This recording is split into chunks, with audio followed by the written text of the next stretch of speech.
Madame, Monsieur, bonsoir. Eh bien, c'est accompagné par la musique de Nino Rota, qui est le compositeur de la musique de notre générique que vous aimez tant. Nino Rota, qui a collaboré de longues années avec Federico Fellini. C'est avec cette musique donc que nous accueillons aujourd'hui Federico Fellini. C'est un grand plaisir, un grand honneur. Alors, Federico Fellini, c'est pour un gros plan ce soir sur notre plateau. Federico Fellini, bonsoir, merci d'être sur notre plateau.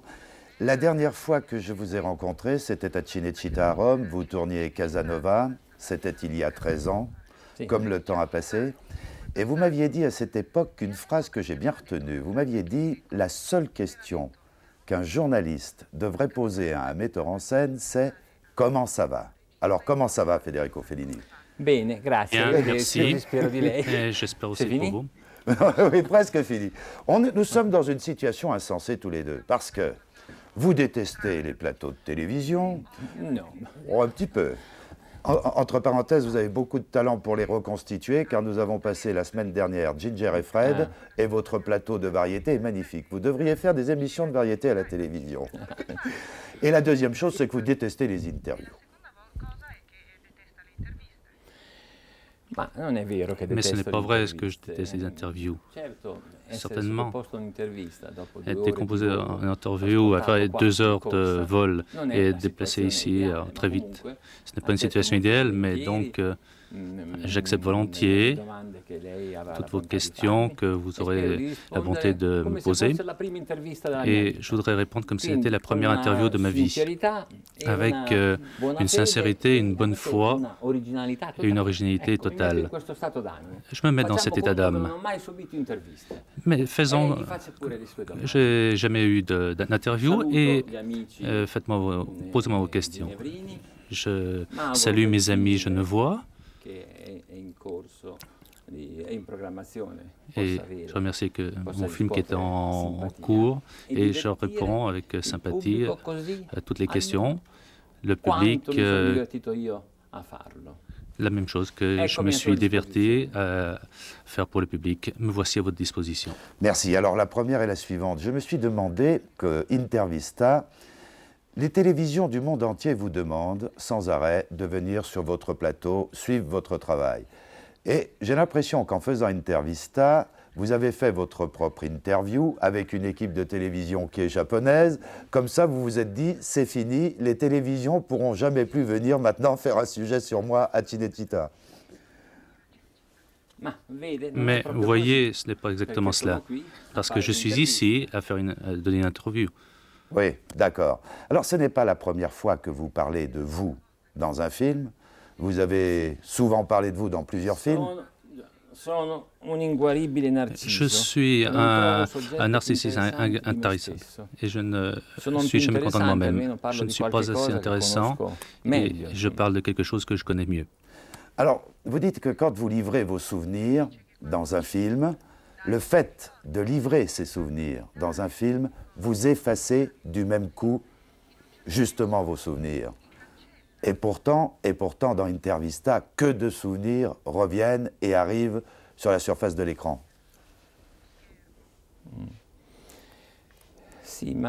Oui, mais les souvenirs racontés par un auteur ou même dans un cadre ou un cinéaste dans un film créent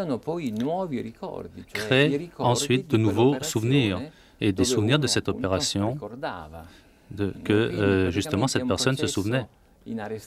C'est un processus qui ne s'arrête pas, qui ne finit jamais.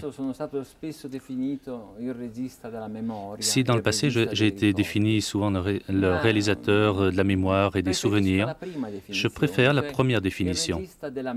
Je préfère être réalisateur de la mémoire parce que la mémoire me semble une définition plus pertinente parce que les souvenirs ne sont que des anecdotes, des faits, qui pourraient même changer au fur et à mesure que passe le temps. Par contre, la mémoire est quelque chose de constant, et c'est une dimension, c'est un sentiment. Donc il me semble que mes films traduisent ce sentiment de la mémoire, qui ne regarde pas seulement la mémoire passée, mais le présent. Mais peut-être il y a aussi le pressentiment d'un futur. Et il me semble que dans mes films, oui, je raconte des histoires que j'ai vues, dont j'ai rêvé, que j'ai inventées, mais dans le même instant, il me semble qu'ils s'enrichissent de l'atmosphère présente. Donc voilà les définitions qui ont été données sur mon travail. Il me semble que réalisateur de la mémoire, c'est celui qui me satisfasse le mieux et qui se rapproche le plus des intentions que de mon œuvre. Bien, alors, parler d'Intervista, c'est parler aussi de tous vos collaborateurs que j'ai eu le plaisir de voir travailler sur votre plateau. On peut parler des fidèles parce que c'est toute une équipe qui travaille avec vous depuis des années, mais on ne peut pas les nommer tous, mais je voudrais qu'on parle d'un, brièvement, mais c'est important, le plus proche de vous, celui avec lequel vous aviez la correspondance, il nous a quittés hélas, c'était Nino Rota. Et vous dites des choses magnifiques sur Nino Rota, qui est donc le compositeur de la musique de notre générique que nos téléspectateurs connaissent bien et qu'ils aiment. Vous disiez qu'avec Nino Rota, c'était un travail à l'intuition et qu'il ne voyait jamais les images du film avant de composer. Peut-être ceci est un peu exagéré, mais certainement Nino n'avait pas besoin de voir le film, parce que également il avait cette particularité, comme toutes les âmes très très jeunes, très fraîches, très innocentes. L'obscurité le faisait tout de suite tomber dans le sommeil. Quand il voyait le film, les copies de travail, il voyait les thèmes musicaux, il arrivait à s'endormir même avant que la dernière lampe n'arrive à s'éteindre ou atténuer la lumière de la salle. Et il se réveillait de temps en temps et regardait quelques images. Mais je raconte ici un petit peu pour citer une anecdote, mais il était très sympathique et affectueux, c'est un très affectueux collaborateur. Je lui parlais du film. Et Nino, même sans bien connaître l'histoire dans ses détails, les personnages, les situations, se mettait au piano et il commençait à déplacer ses doigts sur le clavier. Il écoutait et presque immédiatement, il savait reconnaître les notes, les mélodies, les motifs qui devaient bien tenir le film. Et il savait tout de suite le morceau exact. Et lui, il avait déjà oublié. Et nous devions toujours un petit peu reprendre avant. Et c'était toujours une collaboration très féconde, très vraie. C'était quelqu'un de très précieux. Même parce qu'il arrivait à la fin du film, quand moi-même j'étais fatigué par toutes les différentes opérations, les reprises, le montage, le doublage, les différents morceaux musicaux, j'arrivais à la phase la plus joyeuse, la plus sympathique. C'était celle de la partie musicale, soit par la présence même de Nino, même parce que le film prenait une nouvelle nature, une nouvelle vie, un nouveau sang. Et il devenait également plus le film que j'avais envie de faire.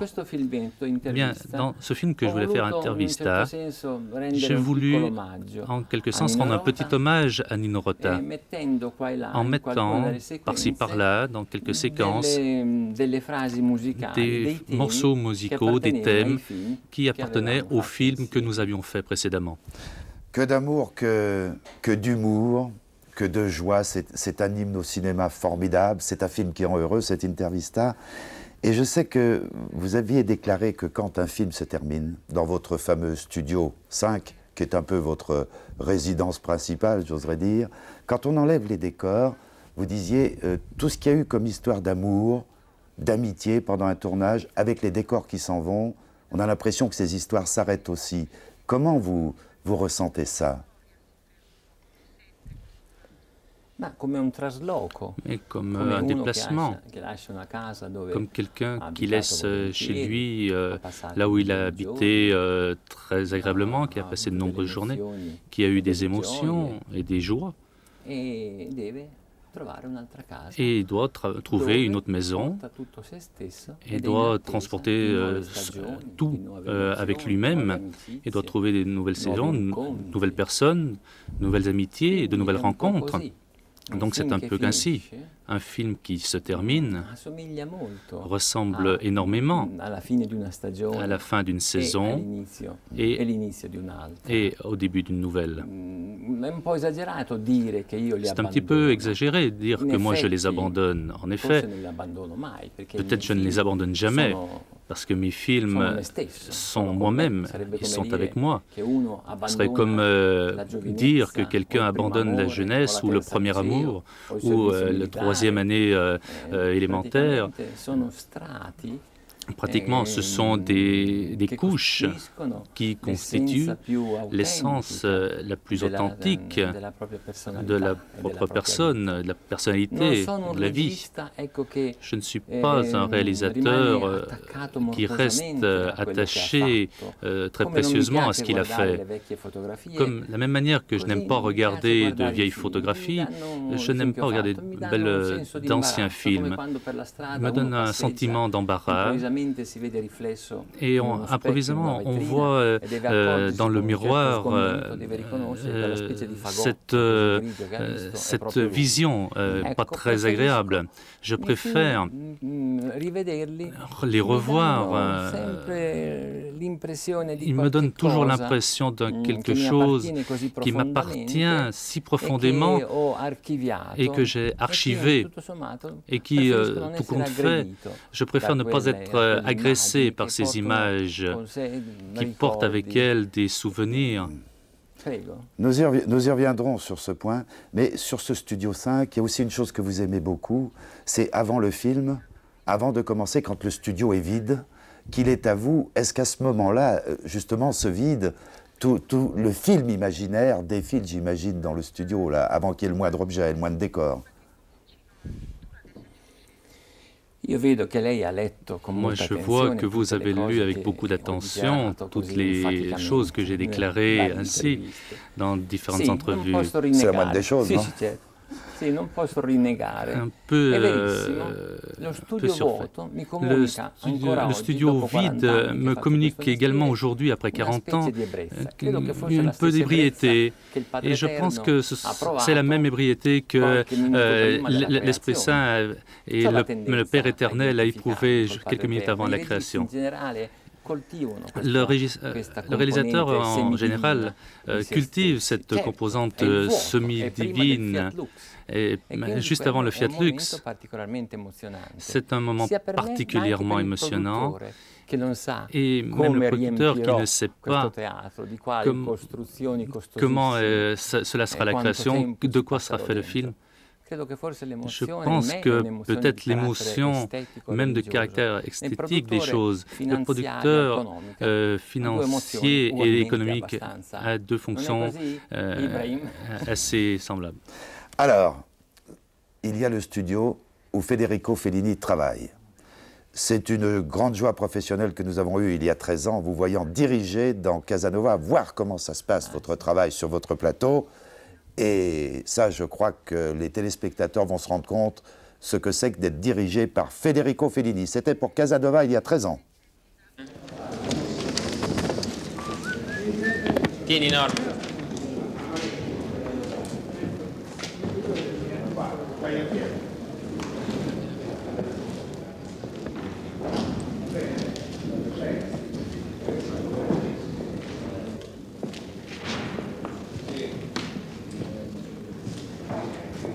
Senti tesoro, manda il seggiolino più indietro, leva quell'affare, spostalo, dagli una mano che soffre di vertigini, sposta quell'affare, lì, adesso manda il seggiolino più, e tu, troppo, Dio, manda più in là, vieni più avanti col seggiolino, siediti adesso, siediti in pizzo, vieni in pizzo in qua, vieni più in qua, apri le gambe.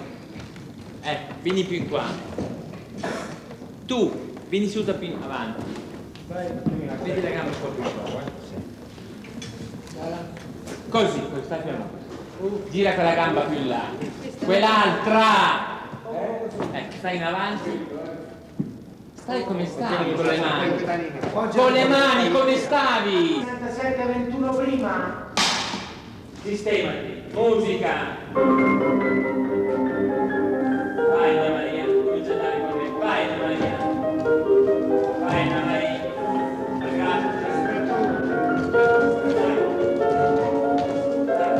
Vai giù Anna Maria, giù.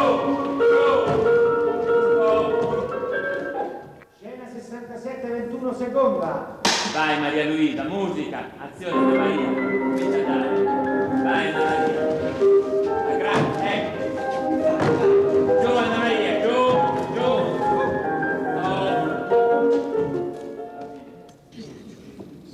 Stand up one second.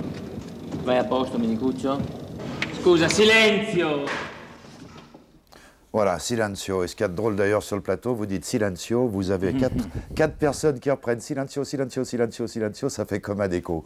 4 soltanto? 4 seulement. 4 seulement. Je vois que c'est une production modeste. 13 anni fa. Bien, 13 ans, il y a 13 ans. Il me semble que c'était hier, c'est le matin. Infatti non ho il senso del tempo che En effet, je n'ai pas la notion du temps qui passe. Je constate aucune évolution.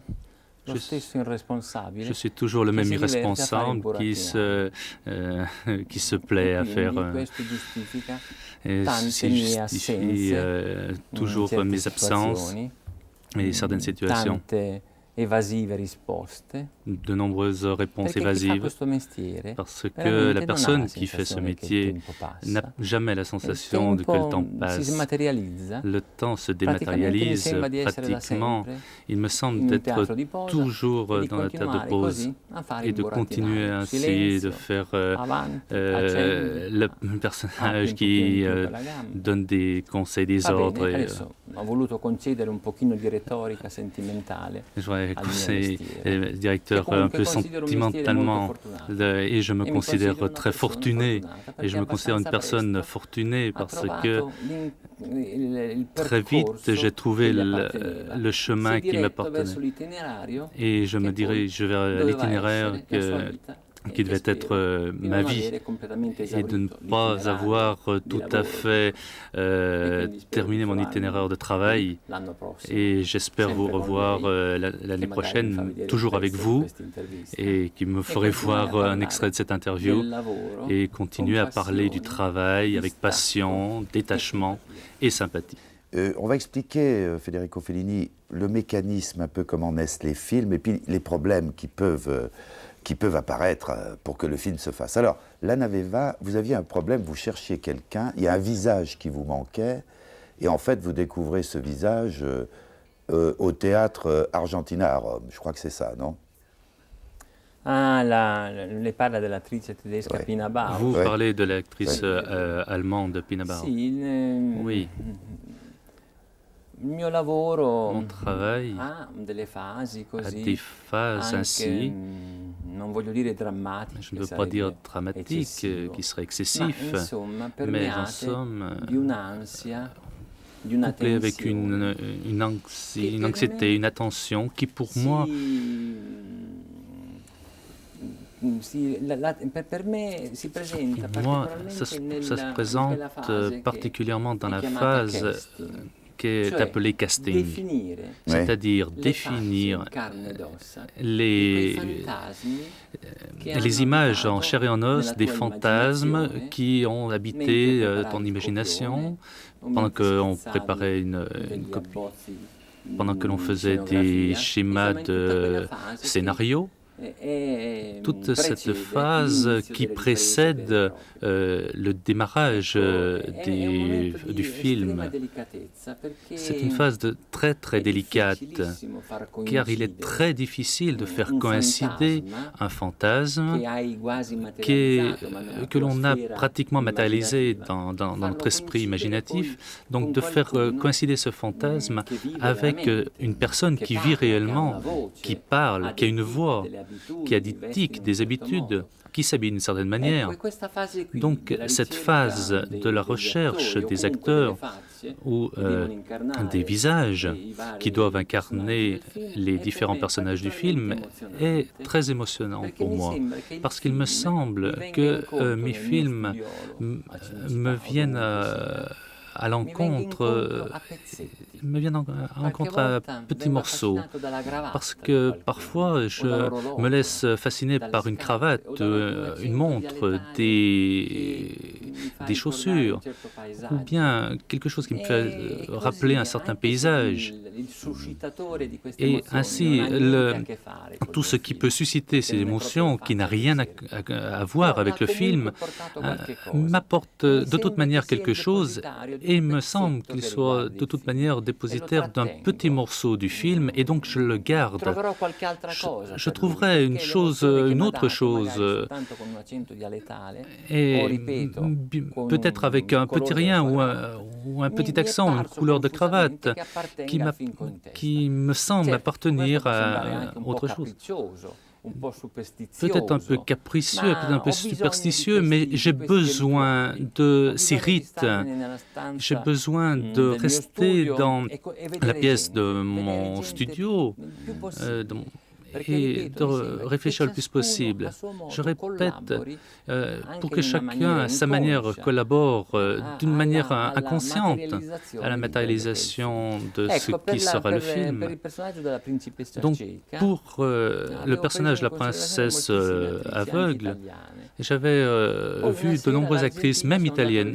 Puis, un soir, en Argentine, je suis allé voir des ballets de Pina Bausch et j'ai dîné avec l'actrice, et j'ai vu cette princesse haute, aristocratique, et j'ai été subjugué par cette personne. Et j'ai imaginé que tout cela devait être dans mon film, et je lui ai proposé de jouer dans mon film. Et j'ai eu, comme il me semble très souvent, entre autres, une bonne intuition, et il me semble que c'était bien. Alors, est-ce qu'on peut dire, sans trahir les faits réels, que tout commence, un film pour vous, par des dessins? Là, on retrouve le dessinateur qui a collaboré à Florence, au fameux journal 420, le dessinateur humoristique qui avait sa boutique à Rome et qui faisait les caricatures des GI. Est-ce que les films commencent vraiment par ces dessins, d'ailleurs, dont nous allons voir quelques exemplaires? La gestation. Ceci serait un peu excessif, dire que les schémas que je fais ainsi sont des dessins, mais je reconnais qu'il y a une phase dans laquelle la tentation de bien matérialiser ce que doit être l'acteur, je tente de me le raconter et de me le préciser avec ces schémas, ces ébauches, ces petits dessins. Je l'ai fait pour collaborer d'une manière plus directe avec le scénariste, avec la costumière. Et ma foi, maintenant, c'est devenu une habitude et je ne saurais pas faire autrement. Même je n'ai jamais su travailler autrement. Entre autres, j'ai toujours dessiné partout, sur quelques surfaces blanches, des nappes, et quelques-uns, je les garde. Et quelques-uns sont même offerts à me les acheter. Il suffisait que je signe un petit peu dans un coin. Alors, on va parler de la Dolce Vita. On va en parler parce que c'est important, vu, comment dirais-je, l'identification du film à une époque. Mais on va en parler, avant de parler de la Dolce Vita, on va parler d'une séquence qu'on ne va pas montrer, rassurez-vous, qui est dans Intervista. Parce que beaucoup de gens s'interrogent. D'abord, moi, mon sentiment de spectateur, vous avez eu, je crois, un culot, mais immense, de faire cette séquence. Et évidemment, vous arrivez à rendre acceptable, émouvant, bouleversant, ce qui aurait pu être quelque chose de terrible, de cruel. Et ce que je veux vous demander, très sincèrement, Federico Fellini, entre l'idée de le faire, je sais comment vous dirigez vos acteurs, mais vous savez très bien qu'un film, il vit en dehors de son créateur. Est-ce que vous n'avez pas eu peur la première fois que vous avez vu cette scène sur l'écran qui vivait par elle-même? Ma no, perché questo dubbio mi si è subito cancellato ce doute quando, s'est tout de suite, andando a trovare Anita est tout de suite dopo 20 disparu anni che non la parce vedevo, que per après 20 ans que je ne la voyais pas, pour lui faire la proposition de faire un essai parmi nombreux personnages, l'Amérique de Kafka, très improvisément, j'avais pensé à elle seulement pour faire une des tantes figurantes. Et je pensais la convaincre, elle aussi, pour la convaincre et lui parler de cela. Je ne la voyais pas depuis 20 ans. Quand j'ai vu cette dame, quand qui m'a accueilli dans sa maison de campagne, elle était dans son jardin et m'est apparue comme un personnage d'Andersen, une fée, une divinité précédée par 7 ou 8 rois qui... Et j'ai vu Anita Ekberg un peu plus forte, mais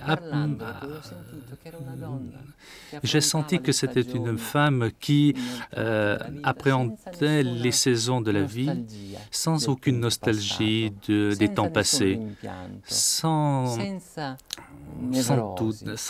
névrose.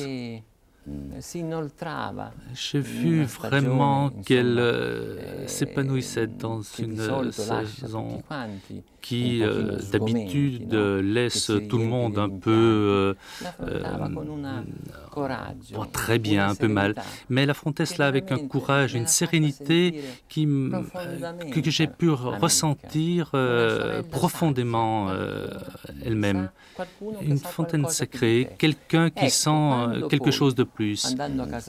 Par contre, quand je suis allé chez elle, j'ai eu l'idée de reprojeter sur ce drap que Marcello Mastroianni, comme Mandrake, fait sortir d'un panier de linge repassé. J'ai pensé à un moment qu'il pouvait y avoir un petit peu de cruauté dans cette chose, mais j'ai regardé Anita comme elle était et je l'ai vue tellement bien, tellement... je n'ai jamais eu ce doute. Et elle ne savait jamais ce que j'avais envie de préparer. Et elle a vu que j'avais fait venir une caméra dans le fond de la pièce, et elle restait dans le coin de la cheminée en train de faire cuire des choses, et j'ai voulu faire un essai, j'ai fait un signe au projecteur de projeter ce morceau, et sur ce drap est apparue cette séquence de la Dolce Vita. Elle s'est retournée un instant, elle a regardé, et le seul signe de dérangement, je l'ai vu faire ainsi. Peut-être c'était un instant, un simple instant, elle a été surprise, mais après cela, elle a tout de suite accepté de tourner cette séance et elle a pris cela avec une très grande désinvolture, un merveilleux sentiment d'amitié, et nous avons tous été libérés d'un sentiment d'admiration. Nous sommes tous devenus plus amis de cette femme qui, maintenant, est encore beaucoup plus belle qu'avant. Elle est plus humaine. Avant, elle était seulement une beauté pratiquement surhumaine. Elle donnait un sentiment de déconfort. Elle ne donnait pas le sentiment de pouvoir rivaliser avec elle. Alors, quand Marcello quand même dit qu'elle ressemblait à un soldat allemand qu'il avait arrêté pendant la guerre, là, quand même, il exagère, je trouve. Alors, ce film a beaucoup marqué, évidemment, mais prenons en général, sans s'appesantir sur la Dolce Vita, que tout le monde connaît et sur laquelle vous avez eu l'occasion de vous exprimer des centaines de fois.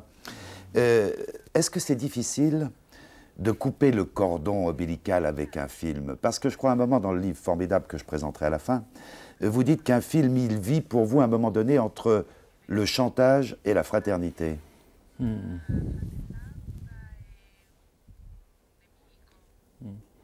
Mais moi, je dis tant de ces choses qui sont répréhensibles ainsi.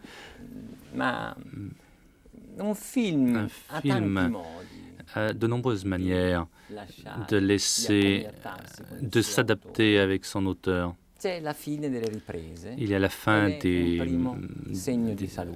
enregistrements et c'est un premier signe de santé. C'est-à-dire un théâtre qui était fermé pendant des mois n'est plus à nous. Il y aura une autre troupe. Et si par hasard il devient un peu de malinconie de vouloir te remettre là et il est fermé. Puis, il y a un deuxième salut à la fin du montage. Le montage a été une opération délicate. Autant vous admettez qu'il y ait beaucoup de gens sur votre plateau de tournage, sur le plateau 5. J'ai vu des tas de gens, hein, c'est presque les visites groupées. Au montage, vous êtes impitoyable, il n'y a personne. Oui, parce que c'est vraiment un rapport plus direct entre moi et le film, plus secret, plus intime. Il se traite de voir si le film respire, s'il est vivant, et comme il est arrivé, quel caractère il a, quelle créature il est. Et je désire ne pas être dérangé en cet instant. C'est une forme de pudeur. C'est un rapport plus secret, plus intime. Une fois le montage terminé, naturellement, c'est une autre manière de saluer le film. Ensuite, il y a le doublage. À la fin du doublage, maintenant, ces ombres silencieuses ont des voix. Ils racontent ton histoire. Ensuite, il y a la musique. Et c'est une page parmi les plus sympathiques, les plus douces.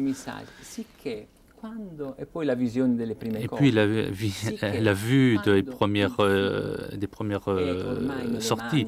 Mais une fois que le film est dans les mains du distributeur et est sur le point d'être diffusé dans les salles, d'affronter le public dans les salles, pour exécuter la mission pour laquelle il a été conçu, l'auteur le voit déjà comme quelque chose de très lointain.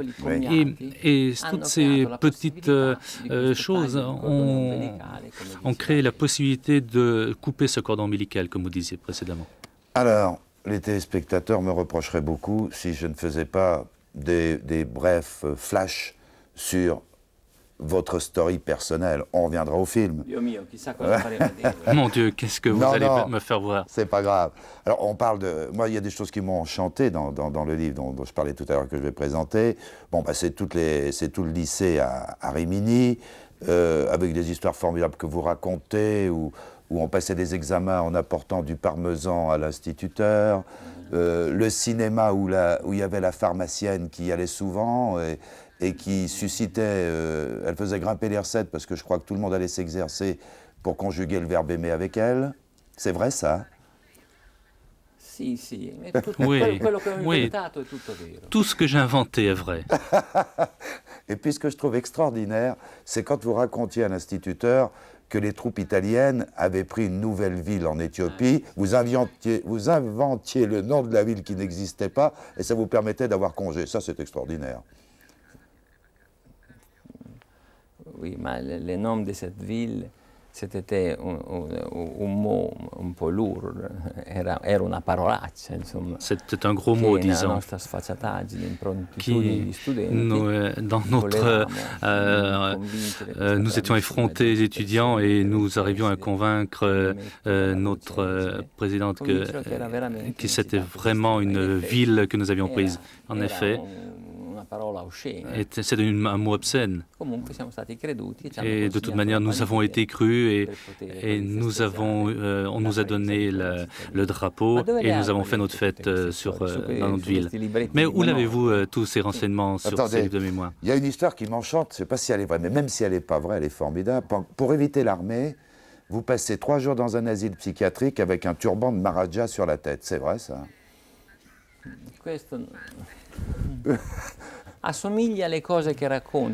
Je ressemble aux choses que je raconte en général.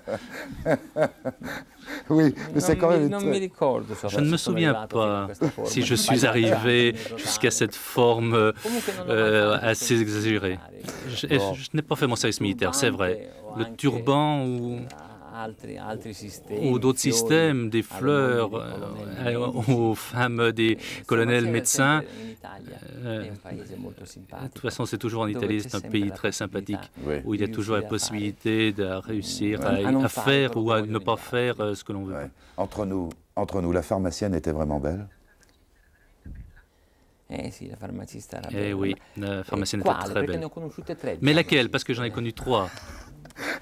Vous disiez, quand je revois un bout de mes films à la télévision, j'ai un peu l'impression comme le passant qui est dans la rue, et tout à coup, il y a son image qui est reflétée par une vitrine, on est presque pris en défaut.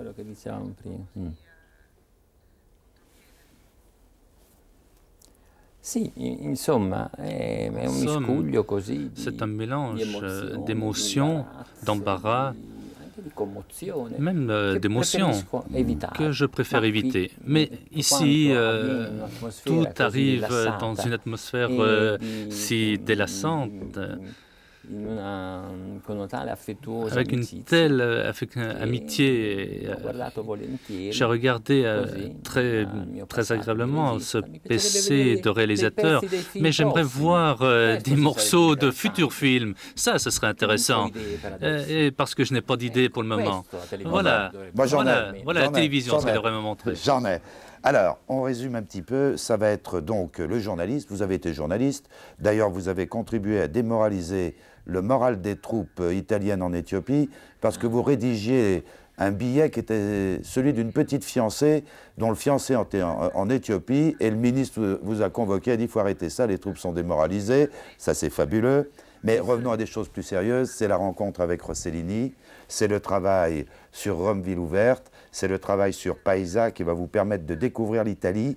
Et on pourrait passer 3 heures sur Rossellini. Simplement, vous dites une chose qui m'a paru très importante. Vous dites le néoréalisme italien, la façon dont certains l'ont appliqué, c'est-à-dire de penser qu'il n'y avait pas de préparation nécessaire, qu'il ne fallait pas soigner, enfin tout ce qu'on soigne dans un film, vous dites ça a été très néfaste et ça a contribué quelque part à la dégradation du cinéma. Oui, moi je disais avec un texte un peu polémique, où l'interlocuteur tentait de réduire, de diminuer, de dédramatiser tout l'aspect professionnel, artisanal, c'est-à-dire la connaissance, le travail véritable, la fatigue de l'expression. J'ai dit que le néoréalisme ne pouvait pas être compris de cette manière. Une caméra dans les mains de quelqu'un qui photographie ce qu'il y a, le néoréalisme, selon moi, et le seul véritable néoréaliste a été Rossellini. Les autres ont été des imitateurs, un peu attirés par des passions politiques ou par de l'idéologie, qui voulaient ainsi changer la société. Le néoréalisme s'identifie seulement avec Rossellini. Je ne veux pas dire l'improvisation, la sensation du doublage, mais c'est la manière de regarder les choses bien avant qu'un réalisateur. C'est la manière d'un homme, que peut avoir un homme de se confronter avec cela. Voilà ce que je disais, un peu turbulente, où j'étais accusé d'avoir trahi le néoréalisme, avec l'histoire d'une Italie plus inventée que réelle. Mais ça, c'était une histoire passée. Moi, je continue à croire dans l'expression, dans quelqu'un qui photographie seulement le propre cœur, la mémoire, ses névroses. Une personne, s'il ne met pas tout cela, ne réussit pas à impressionner ou impressionne inutilement la pellicule. Nous allons nous arrêter sur un film qui est considéré par beaucoup, vous le savez, comme le chef-d'œuvre de vos chefs-d'œuvre, c'est 8,5. Et pour peut-être expliquer aux téléspectateurs la mouvance, la gestation d'un film, comment les choses arrivent ou n'arrivent pas, je crois qu'il faut prendre l'exemple de 8,5. Parce que 8,5, vous vous trouvez, tout est prêt, les décorateurs, tout le monde a travaillé, tout le monde est en place, et il y a un homme qui est vous êtes, comme on dit, en panne sèche, vous savez plus où vous allez, vous avez perdu le fil du film, si je puis dire. Ça doit être un état de panique totale quand on sent que tout est prêt, qu'on est prêt, et puis que rien n'arrive. Et vous pouvez m'expliquer comment le déclic s'est produit, quoi. C'est tout à fait extraordinaire. Je m'en souviens, si vous vous en souvenez pas, mais vous vous en souvenez mieux que moi. Certainement que je m'en souviens. Oui. 8,5 était un film dont je pensais qu'il pouvait, pour moi, être un libératoire sur certains problèmes de la création, de l'expression. Par contre, très heureusement, je m'aperçois qu'il ne m'a pas libéré du tout, parce que ces problèmes, c'est-à-dire la peur de ne plus se souvenir ce qu'est l'essence la plus secrète, la plus intime du film que je suis en train de faire, la peur de ne pas réussir à expliquer comme je l'ai envisagé, sont des peurs et des pulsions qui persistent même maintenant, qui sont présentes. Et je continuerai à raconter dans d'autres films également ce que c'est le drame heureux qu'est la création. Et alors, au moment où vous ne trouvez pas de solution, vous allez boire un apéritif pour l'anniversaire d'un machiniste, et là, le déclic vient, et vous dites, je vais faire un film sur un réalisateur qui ne sait plus le film qu'il voulait faire. Ouais. Mais c'est extraordinaire quand même. Et puis, enfin, ce qui est extraordinaire, c'est ce cheminement. C'est vraiment vrai. Même ici, j'ai de la chance, parce que vraiment, dans cet épisode, pour l'anniversaire d'un ancien machiniste, que tout le monde fêtait dans le théâtre où nous avions commencé la construction dans les sets de 8,5, m'a fait ressentir comme un traître, comme quelqu'un qui était sur le point d'abandonner sa troupe, son équipage. Et donc, j'ai réfléchi seul plus tard avec l'apéritif que passe avec tout le monde.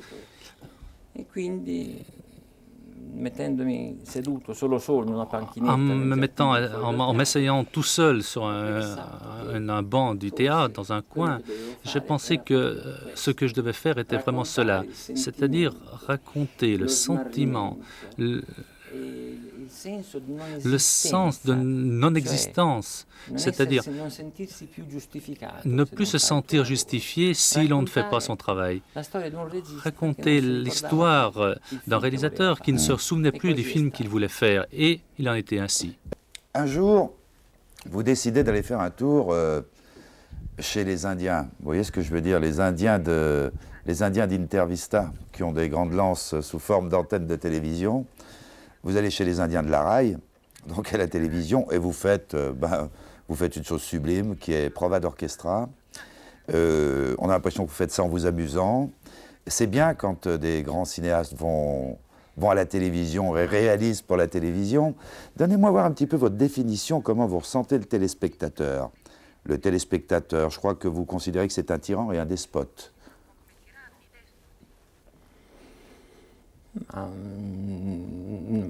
I telespettatori sono est le même public que le cinéma, et ce sont les mêmes personnes qui marchent sur la route, les amis de voyage que l'on rencontre dans les aéroports, dans les gares.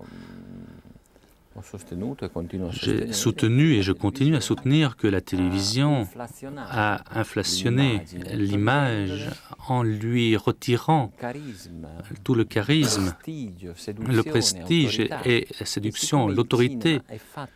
Et comme le cinéma est fait d'images, la télévision a vraiment nuit au cinéma, à ses rites, à son prestige.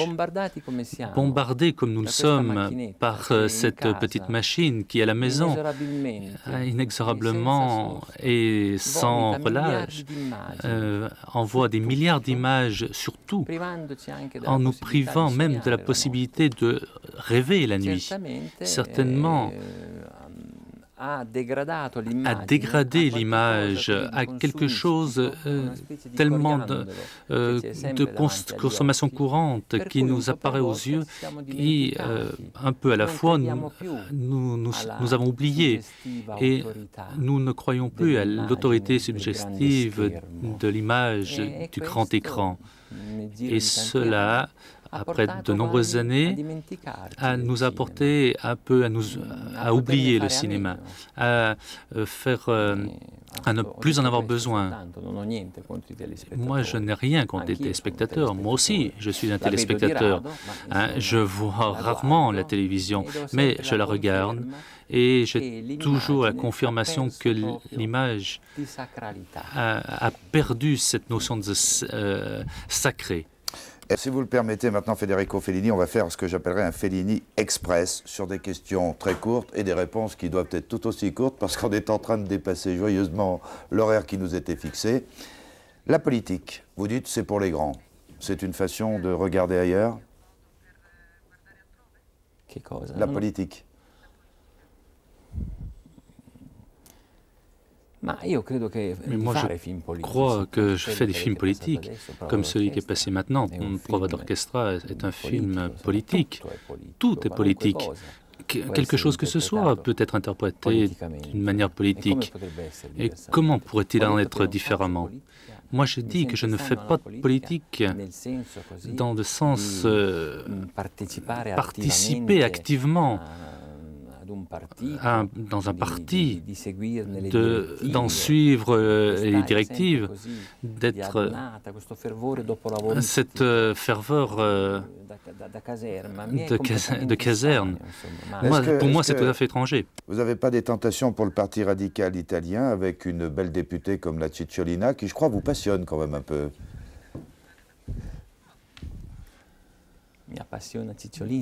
La Cicciolina me passionne, mais cela, je n'arrive pas à comprendre.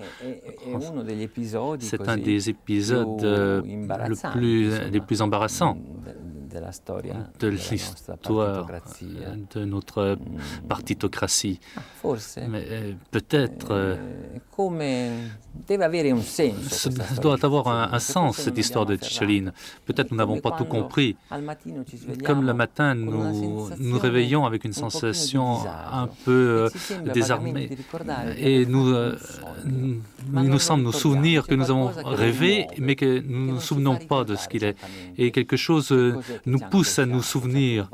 Et quelque chose nous a dérangés. Nous avons trouvé des catastrophes dans notre sommeil. Peut-être Cicciolina, elle représente au Parlement le rêve, un rêve de l'Italie, un rêve des Italiens, quelque chose qui dérange, qui semble complètement fou, sur lequel nous n'arrivons pas à donner une interprétation, et donc est éloigné. Peut-être Cicciolina doit avoir un sens, parce que tout ce qui est vraiment bizarre, extravagant, inaudible, inattendu, doit avoir une signification. C'est à nous de le découvrir, même avec l'aide des Suisses. Mais oui. Bon, alors la Cicciolina nous a pris du temps, là, parce que je savais que c'était un sujet sur lequel vous alliez apporter un commentaire. Donc on n'a pas beaucoup de temps, on survole. La religion, vous dites que vous aimez les fastes et les rites, que vous trouvez la catholique très belle. L'argent, vous dites je peux dépenser beaucoup et tout à coup faire des économies et être très avare sur des toutes petites choses. Ça, je passe. Ce qui m'a surpris, c'est que vous étiez indifférent à la nature. Ça j'aurais pas pensé ça.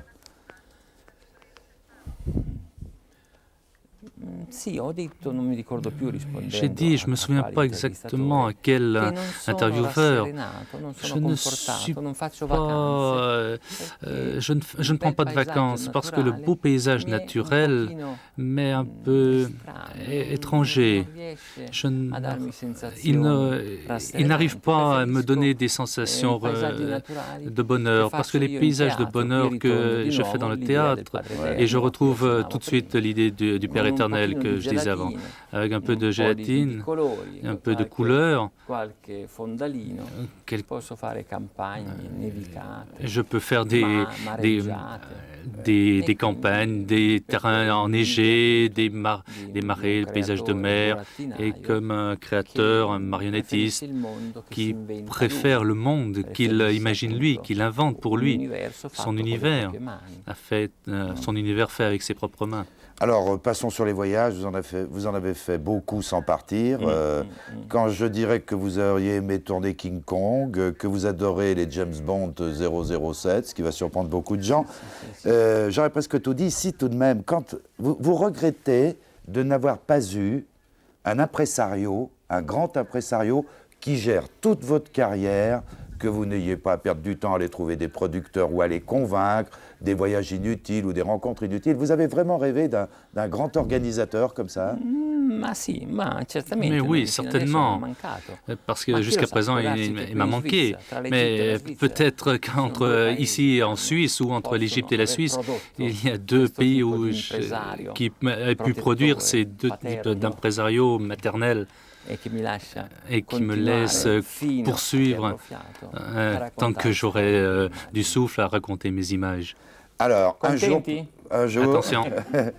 Un jour peut-être, nous verrons sur les écrans un Fellini qui s'appellera Le voyage de Mastorna. Alors, ce qu'il faut dire, parce que c'est là où c'est extraordinaire, que pour l'instant, moi, comme un idiot, il y a quelques années, quand j'entendais parler de ce projet, j'ai pris la carte d'Italie, puis avec une loupe, je cherchais Mastorna, jusqu'au moment où j'ai lu le livre Fellini par Fellini, que je vais montrer tout de suite, parce que je me suis beaucoup inspiré pour cet entretien de ce livre tout à fait étonnant, qui est une interview de notre confrère Giovannini Grazzini, ce qui est le critique cinématographique du Corriere della Sera. C'est un livre, alors tout petit, pas cher, et on en apprend beaucoup sur la personne qui est en face de moi. Et alors, je cherchais Mastorna en Italie, je dis ça va être un vrai extraordinaire. Et après, en lisant ça, en fait, c'est le nom d'un personnage sur l'annuaire du Bottin de Milan. Voilà le départ d'un film. Ça, c'est prodigieux. Oui, c'est vrai, je cherchais un nom et ainsi, en ouvrant le bottin téléphonique de Milan, je suis tombé sur ce nom et j'ai décidé de donner ce nom au film. Mais c'est un personnage que je n'ai encore pas eu la possibilité de vivre sans aventure. C'est un des rares projets qui sont restés ainsi dans les abysses de l'imagination. Avec l'aéroport, hein. La valise à l'aéroport. Fabuleux, ça. C'est vrai, ça? Bien sûr, c'est vrai. Rien de plus vrai. Et il y avait écrit sur cette valise « G. Mastorna ». Et moi, j'étais très curieux et je voulais voir qui était le propriétaire de cette valise. Et c'était une très élégante femme de couleur qui a pris sa valise et est allée dans un autre secteur de salle d'attente. Mais c'est un film que je ferai. C'est un film qui a nourri dans les profondétés où je l'ai laissé tomber tous les films que j'ai faits successivement et que j'ai dû abandonner après 22 ans. Il y a 22 ans, il y a un peu de satirique dans les Casanova, mais dans La Cité des femmes aussi. Oui, il y a également un peu de cette atmosphère mastornienne, mais elle ne s'est pas tombée. C'est comme l'uranium qui continue à envoyer son fluide magnétique et fertilisant sans se décharger. Et c'est certainement un projet qui, une fois ou une autre, je réaliserai. Peut-être le Ma è prochain. una promessa che ho fatto tante volte. Mais per cui c'est non une mi promesse que fio. j'ai faite tellement de Comunque, fois que je ne m'y fie plus. Ormai è un Mais film, maintenant, è c'est un film, pilota, è c'est un un film film che mi pilote serve qui per me fare degli sert altri film. pour faire d'autres films. Quando non so che film fare, dico Quand adesso je ne faccio sais il pas quel Mastorne. film E faire, invece maintenant lui je dis serve je vais faire le soltanto per Mastorne. farmi venire un'idea, Et quindi il una me sua- sert uniquement à faire quindi una venir une sua idée. funzione, Il a sa comunque così fonction, produttiva, ce l'ha. pour dire ainsi productive, Una mais volta il a une l'altra fonction. penso proprio che lo farò. Mais une fois ou l'autre, je pense È una vraiment le storia che non ha faire parce que fatto c'est perso une d'attualità. histoire Anzi, qui mi n'a sembra jamais che ne perdu de abbia son acquistata actualité ancora di più. et qui m'a vraiment pris maintenant encore plus. Bon, alors, je crois qu'on a déjà dépassé l'horaire que nous êtes imparti. Qu'est-ce qu'on fait en continu? Vous êtes en forme? Non, je vais me faire renvoyer. Vous Io- m'engagez io au vera- 5 à Cinecittà? Benissimo, con molto piacere. Bien sûr, È avec stato beaucoup de molto plaisir. gradevole passare Ça a été très questa agréable oretta de e mezza passer con lei. 1h30 avec Le sue vous. domande, m'auguro che Vos abbiano stimolato delle questions, risposte meno j'espère così qu'elles vous consuete delle solite. m'ont donné Ho visto l'occasion con de piacere répondre d'une qualche manière un peu pezzetto dei différente vecchi d'habitude film. et voir Mi sono d'autres films. riconosciuto. Je me suis reconnu Ne sono veramente grato et e je grato vous a suis questa, vraiment reconnaissant a questa società de televisiva. cette société de télévision. E mi auguro di rincontrarla. Et j'espère Arrivederci a pouvoir tutti, vous rencontrer à buon nouveau. Au divertimento, revoir à tout le monde. con Bon divertissement. intervista, avec questo lo intervista, devo dire, perché ci che è sono sur les tutti i écrans. distributori. Qui est sur les écrans. film. Intervista Et est là. Alors, je signale ce livre, là, Tout savoir sur Federico Fellini, le vrai et l'imaginaire. Un livre magnifique, ce sont tous les dessins que nous avons montrés tout à l'heure, ceux qui président à l'élaboration d'un film, que les collaborateurs de Federico Fellini reçoivent. C'est leur première lecture du film, pratiquement. Et alors, un autre, c'est chez Albin Proprio Michel, celui-là. un'asta, si vende tutto qua. Albin, Gli oui. On occhiali, vend tout ici. gli occhiali. On Comme vend aux tout. enchères. On vend Même tout. mes lunettes aussi. On vend tout. Et puis un film aussi qui est magnifique avec des photos tout à fait extraordinaires. Voilà. On se quitte. Merci Federico Fellini. On se quitte. Eh bien, on va se quitter avec la musique de quelqu'un qui vous est c'est- très cher et qui nous est très cher aussi. Bonsoir à tous. À la semaine prochaine où nous recevrons Nathalie Baye. Bonsoir. Buonasera, grazie dell'ascolto. Bonsoir, merci de nous avoir écoutés.